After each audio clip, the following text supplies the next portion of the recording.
Hey there, it's VonTom 2020 with 2020 MC Gaming. Here for the what will probably be the final episode for season 1 of Mad Staxx, the unfinished world. Before we move on to some new projects, and while we're doing this video, I'm going to tell you a little bit about them.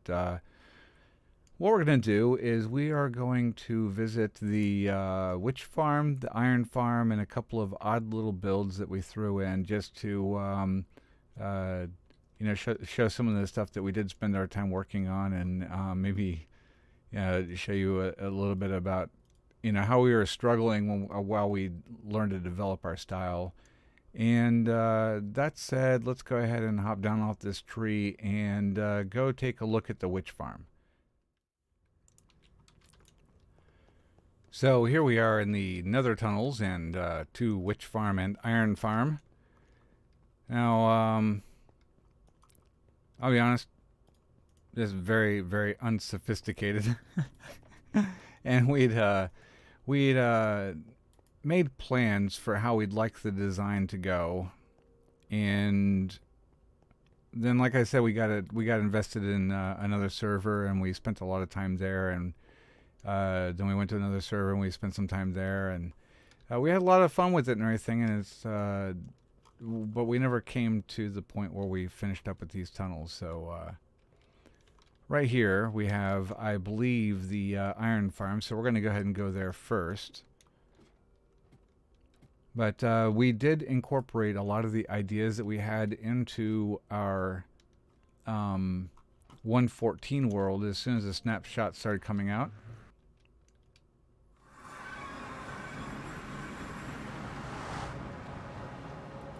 Like I was saying, as soon as the snapshots started coming out, we started working some of these ideas into what became Mad Staxx Season 2.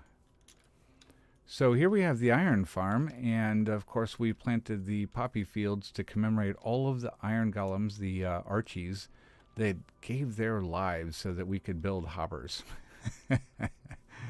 This design is Ep5, and I hope he forgives me if I go ahead and say that great design, but the new villager mechanics, and especially those that govern how iron farms get made, have rendered it kind of useless for the future editions. And it's a pity because the mechanics, the game mechanics that you needed to understand and manipulate to make an iron farm like this, they were pretty interesting. It was pretty cool stuff. So when we came over here, we found this village. The village is over there, and we built ourselves a little bit of a nice, simple, free-range spawner or villager breeder, and we started working on this design from the tutorial that Ep5 provided, and it was a lot of fun and a little bit of heartache. And boy, did this thing produce. It turns out to be a 16 village farm that would churn it out all day long. So it kept us in ingots, that's for sure, and we cleaned it out on a regular basis. So yeah, we used to joke about how, yeah, the poppy farm is working great. So yeah, we used to clean it out on a regular basis for some of our other builds, especially the perimeter we were working on, where we had 12 to 14 beacons plus all the hoppers for the sorting system. Anyway, from here we're going to go ahead and head over to the witch farm. I'll meet you there. Okay, so here we are approaching the entrance to the witch farm, and Nether looks great with this texture. Watt did a really great job. I thought it was a lot closer. Okay, so here we are approaching the witch farm, and this is the portal through which we brought the rabbits, and we literally boated them back. So yeah, that was a fun day.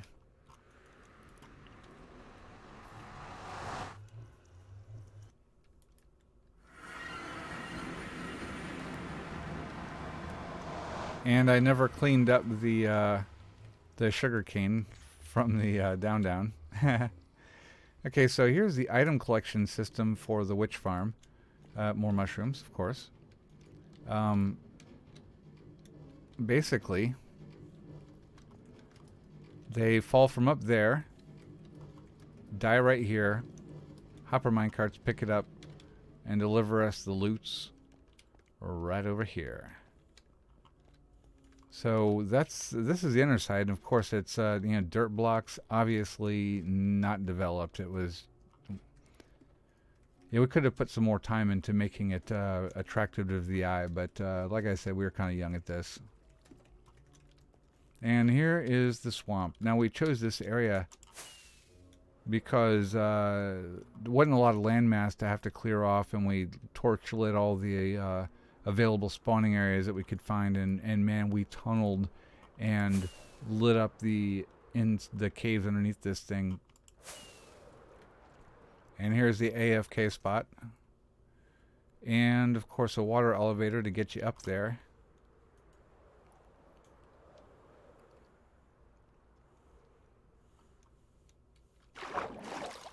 So after watching a couple of videos on mob spawning and how it all works, we designed this.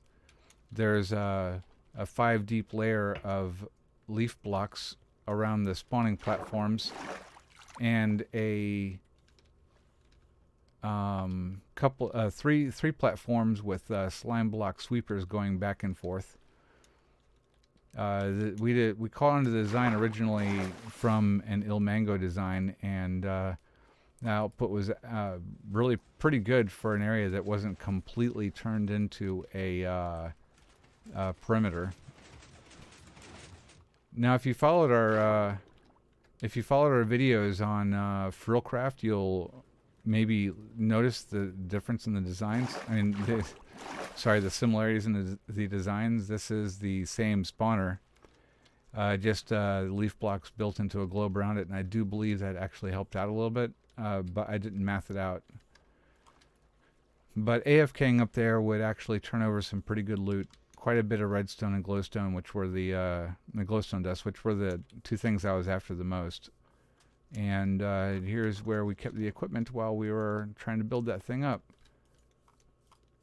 Wa was I was obsessed with building a decent witch farm, and Wa was really game. She went along with it. It was a lot of work, but it was well worth it. If you've never built yourself a good, properly isolated witch farm where you spawn-proofed everything in a proper radius around it, or maybe even built a perimeter around it, please do. Do yourself the favor, give it a try. It's a huge fun. It really is. So let's see. From here, we're going to be heading back towards spawn base. Tree in a flower pot. We're going to be headed back towards spawn base. I'm going to show you one more thing, and then we're going to talk about future plans. I'll meet you there. So here we are, back at VonTom's little pirate cove, and although we didn't fully explore all the farms and the builds that I did there, I got one last thing over here I want to show you while we talk about future plans, and that is this little build right here. I wanted to do something that incorporated the 113 blocks because, like I said, we started this world out when 113 came out, and I wanted to do something kind of pretty underwater, and I wanted to use the new coral blocks and the new the kelp and the whole 9 yards, the conduits, and so I made a little bit of an underwater coral reef preserve, and this was just a for fun type build. And it really kind of started to turn me on to the idea of just doing builds for the sake of making the countryside look cool rather than having a farm or a base centered around it. And I really enjoyed it. So I figured this was a good place to close out this series before we move on to Season 2.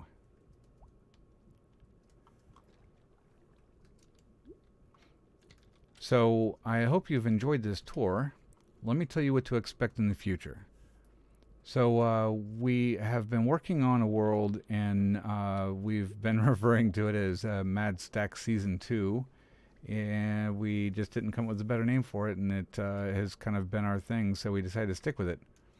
Well, the snapshots have treated us pretty well, but they've been a little bit shaky at times, and there were a lot of changes in villager dynamics and stuff, and we really do like to work the traders, and the villagers trading halls. The whole dynamic is fabulous, but it's changed so much.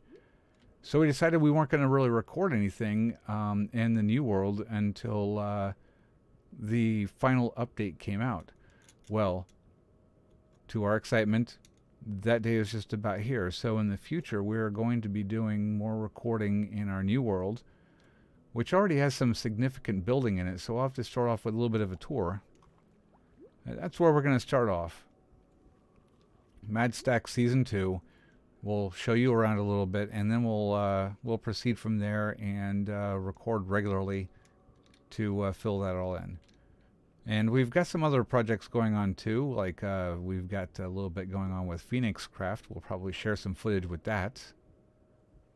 So I hope you've enjoyed this series, and I hope you stop by for the next one. If you enjoyed the video, please give us a thumbs up, and consider subscribing to the channel too.